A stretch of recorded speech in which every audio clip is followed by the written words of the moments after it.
சிம்பிளாக முட்டை தொக்கு எப்படி வைக்கிறதுன்னு பார்க்க போகிறோம். ஒரு 2 குழிக்கரண்டி ஆயில் போட்டுக்கோங்க.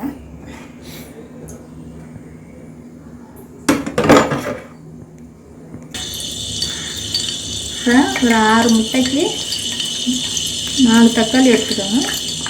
ஒரு 40 மில்லி ஆயில் போட்டுக்கோங்க. ஒரு வெங்காயம்,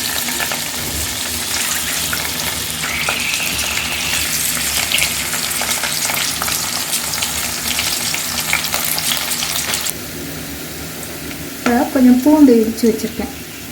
ஒரு 7-8 பல் பூண்டு இடித்து வச்சுருக்கேன். இது போட்டுக்கோங்க. ஏன்னா பேச்சுலர் பசங்கள்லாம் மிக்ஸி இல்லாமல் இருப்பாங்க, அவங்களுக்குலாம் இது ஈஸியாக இருக்கும். சும்மா ஒரு கல்லோ டம்ளரோ வச்சு அப்படியே நினச்சி போட்டுக்கணும்.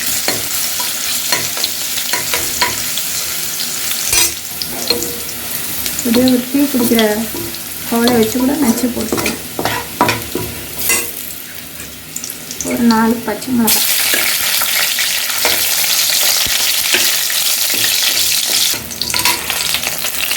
சின்ன தக்காளி ஒரு 4 தக்காளி போட்டு,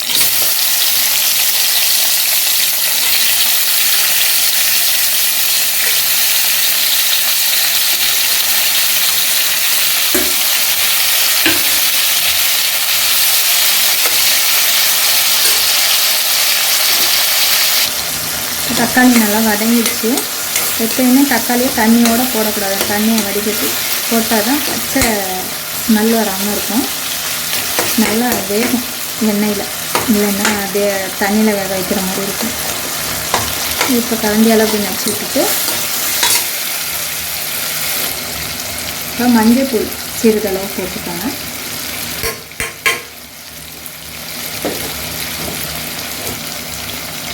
தனியாத்தூள், மல்லித்தூள் 1.5 டேபிள் ஸ்பூன் போட்டுக்கோங்க.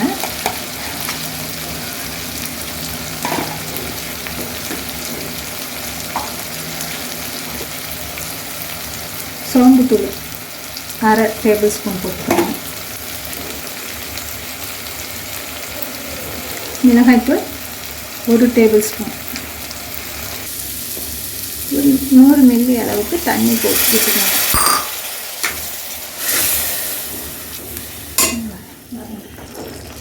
சிறிதளவு உப்பு போட்டுக்கோங்க. அப்புறம் பத்தலைன்னா போட்டுக்கலாம். எப்பயுமே உப்பு கம்மியாக போட்டுக்கோங்க, பத்தலைன்னா போட்டுக்கலாம்.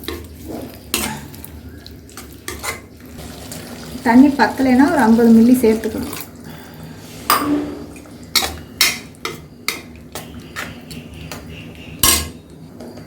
முட்டையை போட்டுருங்க. ஒரு 6 முட்டை.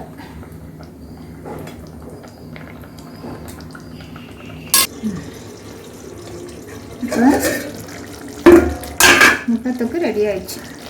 இந்த அளவுக்கு வத்துற வரைக்கும் நம்ம மூடி கட்டி இது மூடி போட்டு சிம்மில் வச்சிடணும். இந்த அளவுக்கு நல்லா கெட்டியாக, கொஞ்சம் கெட்டியாக வர வரைக்கும் மூடி போட்டு சிம்மில் வச்சுட்டு முட்டை தொக்கு ரெடி ஆயிடுச்சு.